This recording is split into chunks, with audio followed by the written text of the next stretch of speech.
आज का प्रसंग बहुत ही सुंदर है, कृपया एक लाइक जरूर करें। दोस्तों, कुत्ते ने बताई औरत की 4 गंदी आदतें। कड़वी हैं पर सच है। दर्शक बंधुओं, एक बार एक वफादार कुत्ते की मृत्यु हो जाती है तो वो मरने के बाद धर्मराज के पास पहुंच जाता है।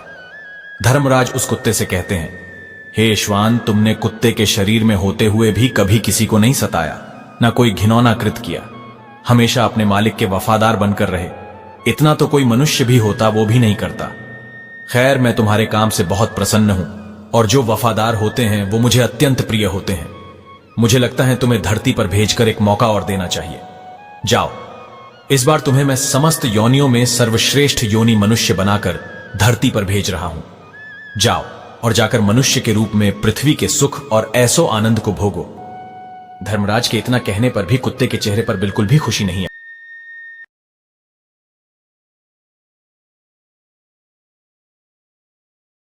आई।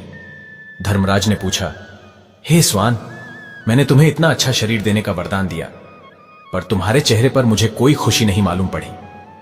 अरे, इस मनुष्य शरीर को पाने के लिए तो स्वर्ग में देवता भी तरसते हैं, फिर तुम खुश क्यों नहीं हुए? तब कुत्ता कहता है, प्रभु, मैं मानता हूं कि मनुष्यों ने सबसे उत्तम योनि है, लेकिन जब से मैंने मनुष्यों के कुकर्म देखे हैं तब से इच्छा ही नहीं होती कि मैं मनुष्य बनूं। तब धर्मराज कहते हैं, हे स्वान, तुमने क्या देख लिया मनुष्यों में जो उनसे इतनी नफरत करने लगे हो? तब कुत्ता कहता है, प्रभु, यदि आप सुनोगे तो आप भी नफरत करने लग जाओगे। पृथ्वी तल पर अब मनुष्य मनुष्य रही ही नहीं गया है। वो अपनी सारी मर्यादाओं को, सारे कर्तव्यों को भूल गया है। वो भूल गया है कि मैं मनुष्य हूं जिसे वेद में सर्वश्रेष्ठ दर्जा मिला है, और वो अपना भोजन तक भूल गया है, अपना पहनावा भूल गया। वो ये भी भूल गया कि मैं स्त्री हूं या पुरुष हूं। वो अपने माता पिता को भूल गया, जाने क्या क्या भूल गया। सुनता हूं और देखता हूं तो ऐसा लगता है जैसे पृथ्वी पर सबसे निंदित और घृणित योनि यही है। थोड़े बहुत लोग ठीक हैं तो उनकी लोग चलने नहीं देते, उन्हें धूर्त और पाखंडी समझा जाता है। मुझे तो नफरत सी हो गई है। हे प्रभु, आप मुझे कुछ भी करके, आप मुझे कुछ भी बनाकर धरती पर भेज दो। भले ही मुझे फिर से कुत्ता ही बना दो, लेकिन मनुष्य मत बनाना, क्योंकि मैंने मनुष्य को कुछ ऐसे घिनौने काम करते हुए देखा है जिन्हें देखकर मुझे लज्जा आती है और घृणा से मेरा सर फटा जाता है। तब धर्मराज पूछते हैं, यदि ये सत्य है तो हम भी जानना चाहते हैं कि तुमने मनुष्य को ऐसे कौन से काम करते देख लिया है जो बहुत ही गंदे है, जिसकी वजह से तुम्हें मनुष्य योनि से इतनी नफरत है। तब कुत्ता कहता है, हे प्रभु, यदि आप जानना चाहते हैं तो सुनिए। मैं अपनी आंखों देखी घटनाएं तुम्हें सुनाता हूं। पहली घटना यह है कि मनुष्य की नीयत खराब बहुत जल्दी हो जाती है। वो कभी अपने धर्म पर स्थिर नहीं रह पाता। कभी कोई अच्छी वस्तु दिखाई दी, कभी कोई सुंदर स्त्री दिख गई, कभी कहीं कुछ धन माया दिख गई, तो फौरन उसकी नीयत खराब हो जाती है। इस संबंध में मैं तुम्हें एक कहानी सुनाता हूं।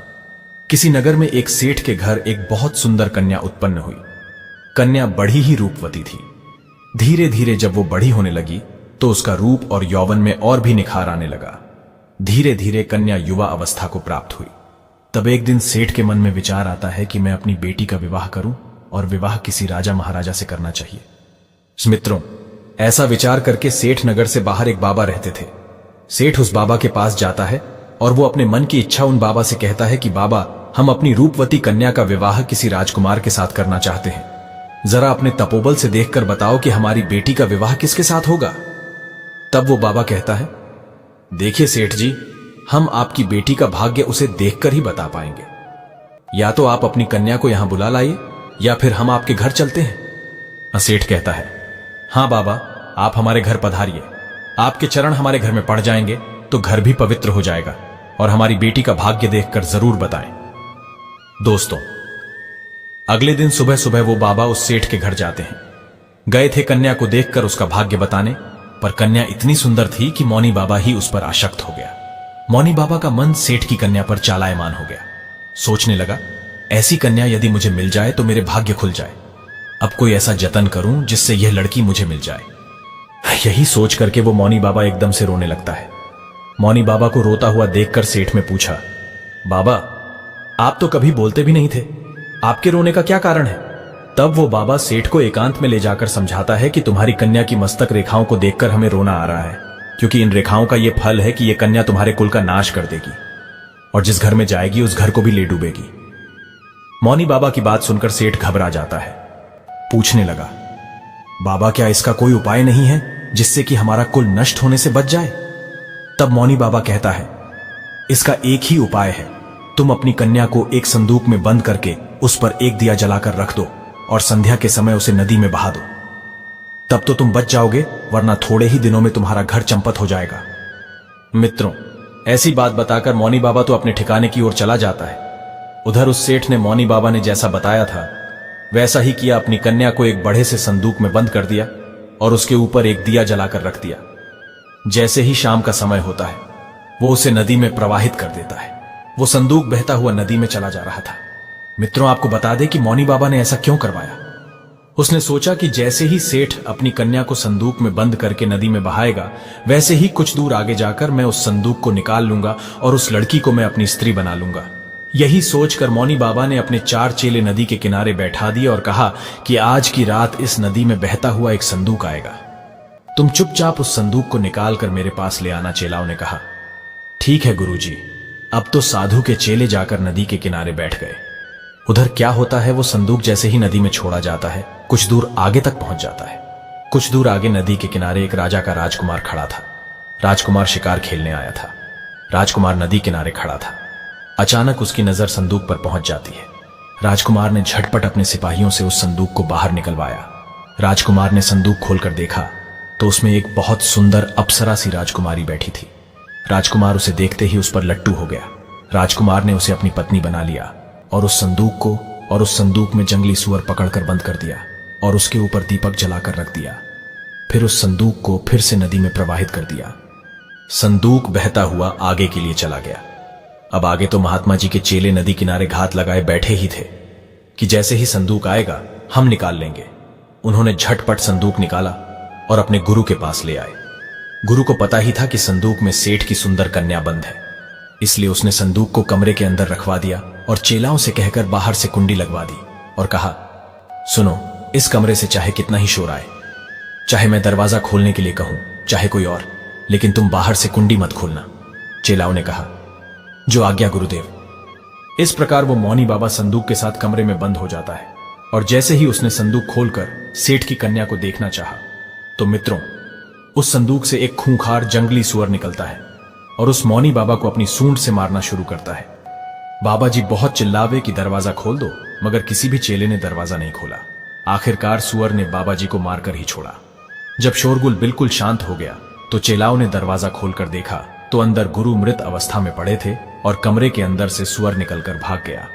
उनका पूरा शरीर लहूलुहान था। मौनी बाबा को अपने कुकर्म की सजा मिल चुकी थी। सेठ ने कितना भरोसा करके उस बाबा से पूछा था, लेकिन उसने सेठ के साथ कितना बुरा किया। इसीलिए मेरी इच्छाएं मानव शरीर पाने की बिल्कुल नहीं है। धर्मराज कहते हैं, हे स्वान, वास्तव में यह तुम्हारी कहानी बिल्कुल सच थी। किसी पर भी भरोसा नहीं किया जा सकता। पता नहीं कब किसकी नीयत खराब हो जाएगी। इसीलिए तो कहते हैं कि मनुष्य को छोड़कर बाकी समस्त प्राणी प्राकृतिक नियमों का पालन कर रहे हैं।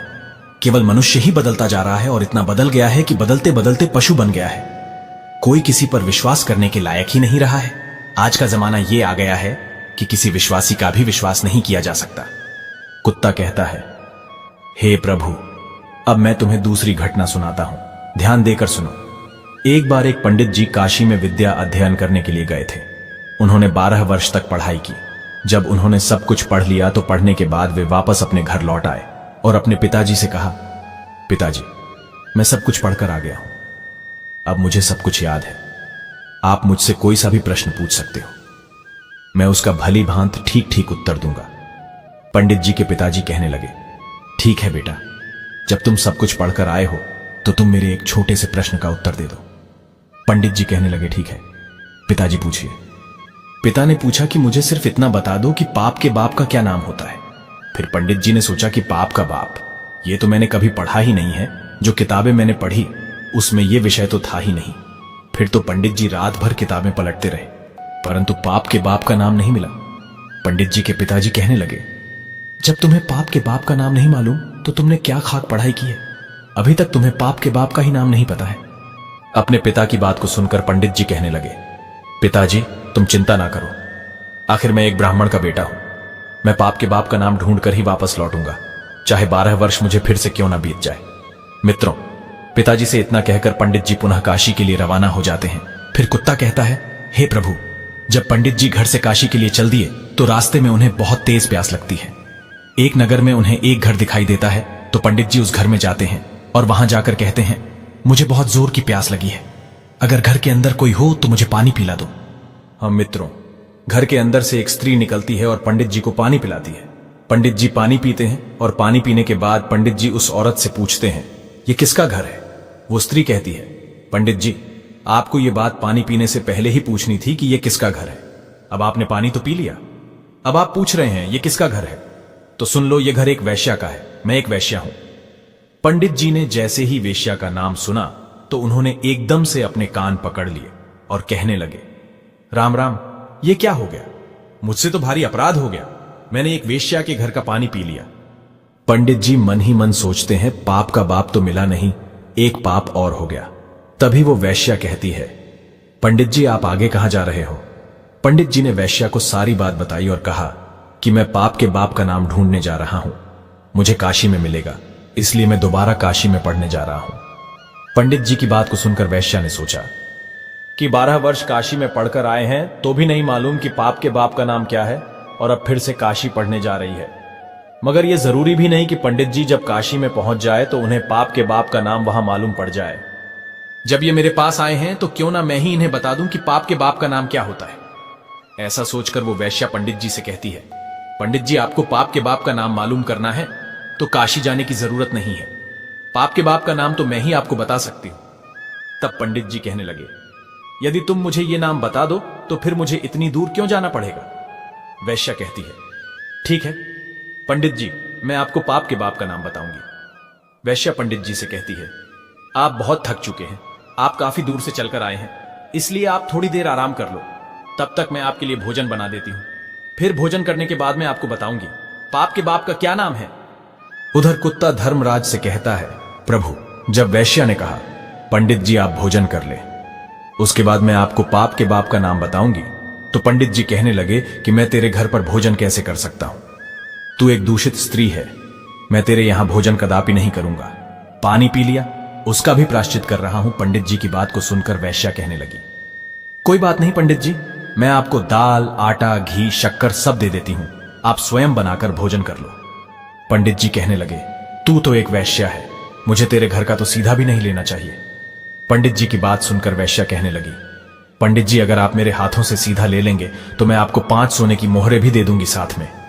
मोहरों का नाम सुनकर पंडित जी सोचने लगे कि पाप के बाप का नाम तो पता नहीं कहां मिलेगा, ये मोहरें भी हाथ से चली जाएगी। यदि ये मुझे सीधा देती है तो कोई बात नहीं, यहां पर मुझे कौन देख रहा है, मैं इससे सीधा ले रहा हूं और वैसे भी अपने हाथों से भोजन बनाऊंगा और फिर खा लूंगा। आगे कुत्ता कहता है, हे प्रभु, पंडित जी को इतनी देर से तो आटा लेने में तकलीफ हो रही थी, मगर 5 सोने की मोहरों के लोभ में आकर पंडित जी की सारी परेशानी खत्म हो गई और उन्होंने वैश्या के हाथ से वो सीधा ले लिया। वहीं पंडित जी दाल, आटा, घी, शक्कर लेने के बाद भी अपने हाथों से भोजन बनाने लगे। फिर कुत्ता कहता है, हे प्रभु, जिस समय पंडित जी भोजन बना रहे थे तो वैश्या पुण्य आती है और पंडित जी से कहती है, पंडित जी, आपने मेरे घर का पानी पिया है, मेरे हाथों से आटा भी लिया है, तो अब मैं आपके लिए क्या भोजन बना सकती हूं?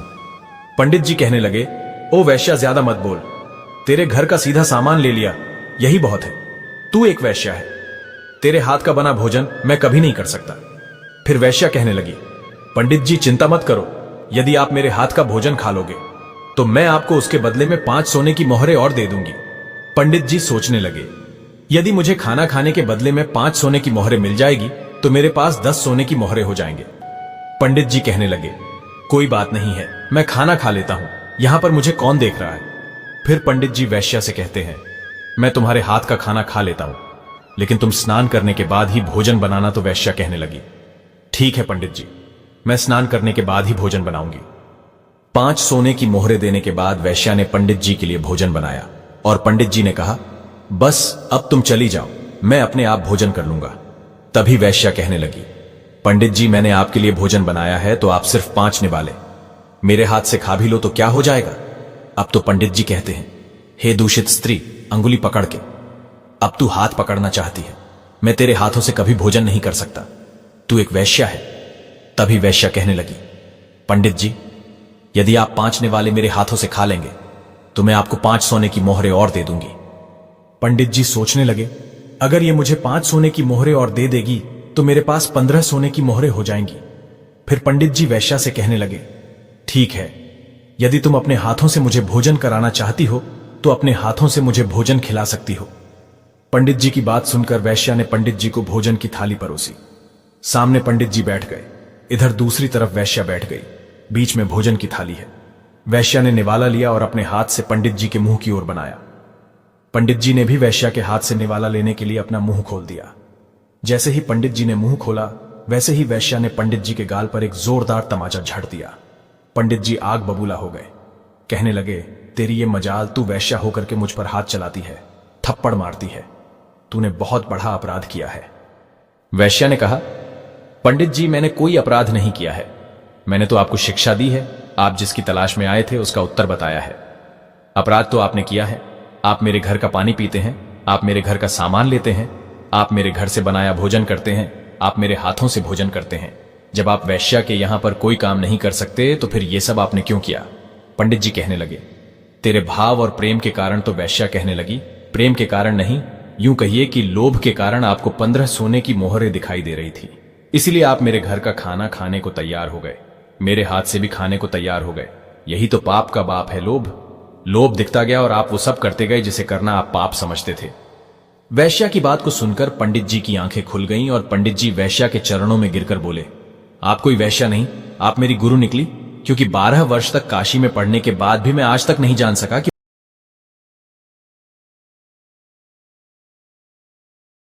पाप का बाप कौन है, और आपने मुझे 1 मिनट में बता दिया कि पाप का बाप कौन है।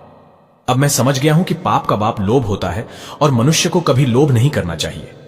लोभ में आकर मनुष्य वो सब करता है जो निषेध है, शास्त्र विरुद्ध है, धर्म विरुद्ध है, इसलिए वो पाप है और लोभ उसका जन्मदाता। लोभ में आकर मनुष्य वो सब करता है जो निषेध है, शास्त्र विरुद्ध है, धर्म विरुद्ध है, इसलिए वो पाप है और लोभ उसका जन्मदाता। आगे कुत्ता कहता है, हे प्रभु, इसीलिए मुझे मनुष्य जाति से घृणा है, क्योंकि मनुष्य लोभ में आकर कितना भी बड़ा नीच से नीच काम कर सकता है। मैं आपको आगे बताता हूं कि मनुष्य भरोसे के काबिल भी नहीं होता है, वो अपने स्वार्थ के लिए अपने का ही खून कर देता है। धर्मराज पूछते हैं, वो कैसे? तो कुत्ता कहता है, हे प्रभु, मैं आपको एक कहानी और सुनाता हूं। एक बार की बात है, एक शहर में एक बहुत ही धनवान व्यापारी रहता था। उसके पास मेरे जैसा एक वफादार पालतू कुत्ता था। अचानक वो धनी व्यापारी बहुत ही गरीब हो गया और उसे अपने कुत्ते को छोड़ना पड़ गया। उसने अपने एक साथी व्यापारी से अपने कुत्ते को गिरवी रखकर 5000 का कर्जा ले लिया और उसने एक नया काम शुरू किया। उसने अपने व्यापारी से कहा कि जब तक मैं आपके 5000 रुपए कर्जे के ना चुका दूं, तब तक मेरा वफादार कुत्ता आपके पास गिरवी रहेगा, और जिस दिन मैं आपके 5000 रुपए चुका दूंगा, मैं अपने कुत्ते को ले जाऊंगा। ऐसा कहकर वो व्यापारी वहां से चला जाता है। कुछ समय के बाद उस व्यापारी की दुकान में चोरी हो जाती है और चोर उसका सारा सामान चुरा कर ले गए। मुश्किल से थोड़ा सा सामान ही दुकान में बचा था। वफादार कुत्ते को पता चला कि चोर चोरी कर रहे हैं, तो वो कुत्ता चोरों का पीछा करता हुआ उनके पीछे चला गया और उसने वो जगह देख ली जहां चोरों ने धन छुपाया था। वो जगह देखने के बाद में वो वफादार कुत्ता दुकान पर वापस आ जाता है। सुबह जब व्यापारी सोकर उठा और अपनी दुकान खाली देखी तो वो एकदम से रो पड़ा। साथ में उसके घर वाले भी रोने लगे। मोहल्ला पड़ोस के लोग भी इकट्ठे हो गए। व्यापारी तो बिल्कुल पागल सा हो गया था, क्योंकि उसकी दुकान का सारा सामान चोरी हो चुका था। लेकिन उधर वो कुत्ता बार बार मालिक की कमीज और पैजामा खींचता हुआ घर के दरवाजे की तरफ भाग रहा था, जैसे कि वो उसको घर से बाहर ले जाना चाहता हो। आखिर उसके एक दोस्त ने उसको सलाह दी कि लगता है ये कुत्ता चुराई हुई चीज के बारे में कुछ जानता है, इसीलिए आपको बार बार पकड़कर खींच रहा है, हमें कुत्ते के पीछे चलना चाहिए। ऐसा सोचकर व्यापारी उस कुत्ते के पीछे पीछे चला जाता है। कुत्ता उस व्यापारी को उसी स्थान पर ले जाता है जहां पर चोरों ने उसका धन छुपाया था। उस जगह जाने पर कुत्ते ने जमीन खोदनी शुरू की और भौंकना शुरू किया, ये बताने की कोशिश की कि सामान यहां नीचे छुपा हुआ है। व्यापारी और उसके मित्रों ने, गांव वालों ने मिलकर जमीन खोदी तो देखा कि उसका सारा सामान जमीन से निकल आया। उसमें कोई चीज खोई हुई नहीं थी, सब सामान वैसा की वैसा ही मिल गया। व्यापारी अपना सब सामान पाकर बहुत खुश होता है और घर आकर उसने कुत्ते के कान में कुछ लिख करके एक कागज लपेट दिया और उसको उसके पुराने मालिक के पास भेज दिया। उसने उस कागज में लिखा था कि उसका कुत्ता बहुत वफादार है और कुत्ते की वफादारी की वजह से जो 5,000 का कर्जा तुमने लिया था, मैं उसको माफ करता हूं, क्योंकि तुम्हारे कुत्ते की वफादारी की वजह से मेरी दुकान का सामान चोरी हुआ वापस मिल गया है। इसलिए मैं आज तुम्हारे कुत्ते को अपने यहां से आजाद करता हूं और इनाम के तौर पर 5,000 रुपए और भेजता हूं। कुत्ता भी बहुत खुश हुआ कि आज मैं अपने मालिक से मिलूंगा। जब मालिक मेरी वफादारी की चर्चा सुनेंगे तो एकदम से खुशी से नाच उठेंगे। व्यापारी ने जब अपने कुत्ते को वापस आते हुए देखा तो उसने सोचा, लगता है मेरा दोस्त अपना पैसा वापस मांग रहा है, इसलिए उसने मेरे कुत्ते को मेरे पास भेजा है। मेरे पास अभी भी पैसे नहीं है, मैं इसे कहां से दूंगा? अभी तो मैं अपने नुकसान की भरपाई भी नहीं कर पाया हूं। इसलिए मैं ऐसा करता हूं कि मेरे घर का पता केवल इस कुत्ते को ही पता है। यदि मैं इस कुत्ते को ही मार दूंगा तो फिर व्यापारी मेरे घर तक कभी नहीं पहुंच पाएगा। ऐसा सोचकर वो व्यापारी अपने वफादार कुत्ते की तरफ तलवार लेकर दौड़ता है और कुत्ते के सिर को काट देता है। वो कुत्ता वहीं मर जाता है। कुत्ते के मर जाने के बाद कुत्ते के दाएं कान से एक कागज नीचे गिरता है। उस कागज को पढ़कर उस व्यापारी को बहुत दुख होता है। कुत्ता कहता है, हे प्रभु, इसीलिए मनुष्य जाति से घृणा करता हूं मैं। मनुष्य अपने स्वार्थ के लिए कितना नीचे गिर जाता है। अपने हितैषी अपने वफादार को भी मतलब के लिए मार देता है। कुत्ता फिर आगे कहता है, हे प्रभु, मैंने जो भी घटनाएं देखी है, मैंने उनको संक्षेप में आपको बताया है कि मनुष्य कितना विश्वासघाती, कितना लालची होता है, कितना स्वार्थी होता है, कितना चरित्रहीन होता है, जो अपनी स्त्री के होते हुए भी पराई स्त्री के चक्कर में फंसा रहता है। अतिथि का अनादर करने वाला होता है, स्त्रियों का अपमान करने वाला होता है, निर्दोष को दोष लगाने वाला होता है। अतः मैं कह सकता हूं कि मनुष्य वो सारे नीच काम करता है जो नरक का द्वार खोलते हैं। तब धर्मराज कहते हैं, हे स्वान, तुम ठीक कहते हो, परंतु सभी मनुष्य एक जैसे नहीं होते। कुछ अच्छे भी लोग होते हैं। मैं तुम्हें एक छोटी सी कहानी सुनाता हूं कि संसार में अच्छे भी लोग होते हैं। तब धर्मराज कुत्ते को एक कहानी सुनाते हैं कि एक बार एक बहुत ही बलवान और उदार राजा हुआ था, जो अपना बहुत सा सोना अपने राज्य के गरीबों को दान करता था। वो राजा सुबह जल्दी उठकर अपने महल के बाहर खड़े गरीबों को सोना बांटता था, ताकि वे खाना और कपड़ा खरीद सके। एक रात एक किसान राजा के महल के पास आया और दीवार से चिपक कर छुप कर बैठ गया। उस किसान ने सोचा कि वो रात भर महल के दरवाजे के पास रहेगा और फिर सुबह राजा से सोना पाने के लिए लाइन में लग जाएगा, क्योंकि किसान ने सोचा अगर वो सबसे पहले लाइन में आगे लगेगा तो राजा उसे सबसे ज्यादा सोना देंगे, फिर उसकी गरीबी मिट जाएगी। लेकिन जब राजा के महल के बाहर एक चौकीदार ने उस किसान को रात्रि में महल के दरवाजे के पास छुपा देखा, तो चौकीदार ने सोचा कि ये कोई चोर है जो राजा के महल में रात को चोरी करने आया है। और ऐसा सोचकर उस चौकीदार ने उस किसान को पकड़ लिया और उसे महल के नीचे कैद खाने में बंद कर दिया। अगला दिन होता है। पिछली रात का किस्सा सुनकर उस राजा ने जाकर कैद खाने में उस बंद किसान से बात की। राजा ने उस अंधेरे कैद खाने में प्रवेश किया और फिर उन्होंने उस किसान से पूछा, तुम मेरे महल में चोरी करने क्यों आए थे, जबकि तुम्हें अपने आप को भोजन और कपड़े दिलवाने के लिए सिर्फ मुझसे सोना मांगना था? क्या तुम्हें यह पता नहीं कि मैं तुम्हें यह सब खुशी से दान कर देता?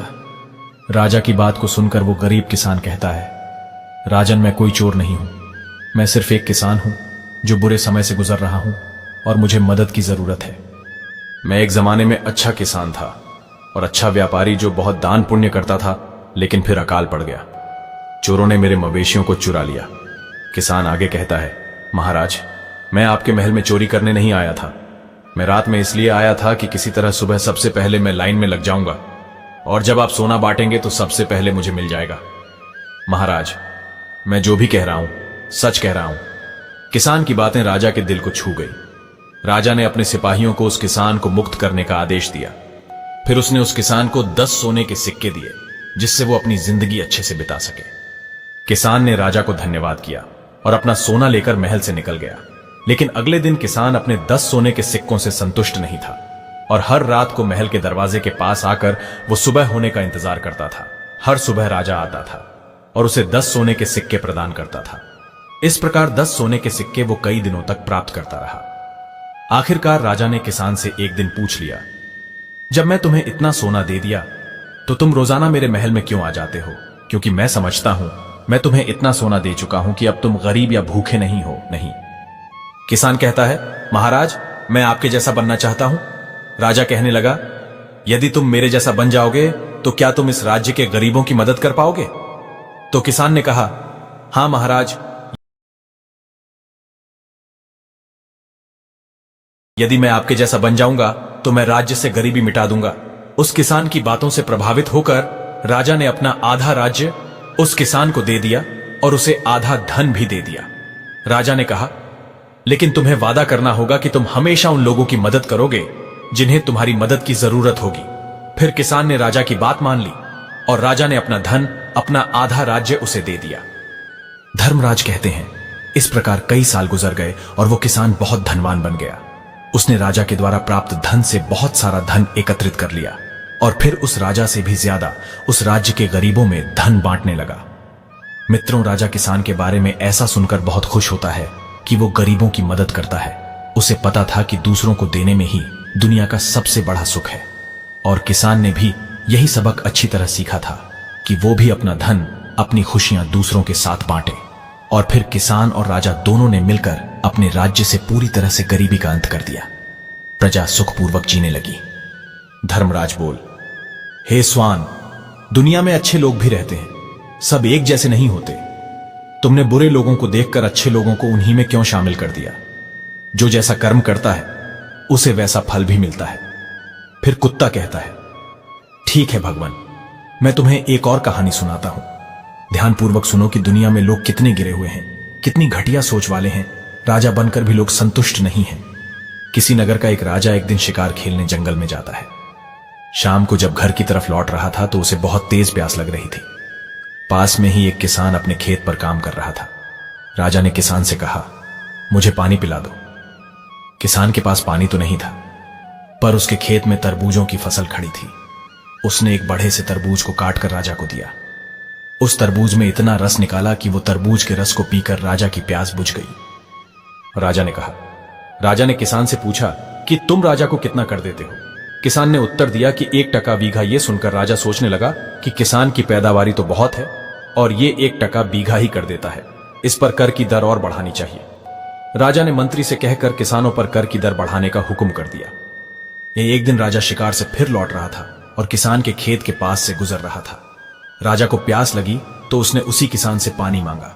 तब किसान ने एक बड़े से तरबूज को काटकर राजा के सामने आगे रख दिया। लेकिन दोस्तों, हैरानी की बात यह थी कि उस दिन तरबूज में इतना भी रस नहीं निकला कि राजा तृप्त हो जाता। राजा ने दूसरा तरबूज कटवाया, उसमें भी रस नहीं था। इसी तरह 4-5 तरबूज कटवाने के बाद भी राजा की प्यास नहीं बुझी। यह देखकर राजा बड़ा हैरान था कि उस दिन तो एक तरबूज ने हमारी और हमारे घोड़े की प्यास बुझा दी थी और आज 4-5 तरबूजों को काटने से भी प्यास नहीं बुझी। उसने इस बात का जिक्र मंत्री से किया। मंत्री ने कहा, महाराज, तरबूजों का रस इसलिए सूख गया क्योंकि आपने तरबूजों के रस को देखकर किसानों पर कर की दर बढ़ाई थी, यानी आपकी नीयत खराब हो गई। यदि आप किसी के बारे में गलत सोचेंगे तो निश्चित रूप से सामने वाला भी आपके प्रति अच्छा नहीं सोचेगा। राजा के मन में जैसे ही जुर्म आया वैसे ही पृथ्वी अपने रस को छुपा गई। इसलिए ईमानदारी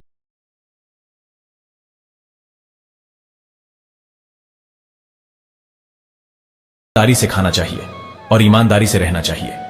बुरी सोच सामने वाले को भी बुरा बनने के लिए विवश कर देती है। यही प्रकृति का नियम है, कुत्ता कहता है। इसलिए प्रभु, मैं मनुष्य नहीं बनना चाहता, मुझे आप और कुछ बना दो। दर्शन बंधुओं कुत्ते की बात सुनकर धर्मराज बहुत प्रसन्न होते हैं और उसे वरदान देते हैं कि जाओ, हम तुम्हें दिव्य रूप दे रहे हैं। देवता बनकर के तुम स्वर्ग के सारे सुख ऐशो आनंद लो। इस प्रकार से देवता बनकर के वो कुत्ता स्वर्ग में चला जाता है। दोस्तों, कहानी कैसी लगी कमेंट में अपनी राय देना। मिलते हैं आपसे अगली वीडियो में एक और चर्चा के साथ। आप सभी का बहुत बहुत धन्यवाद। जय श्री कृष्ण।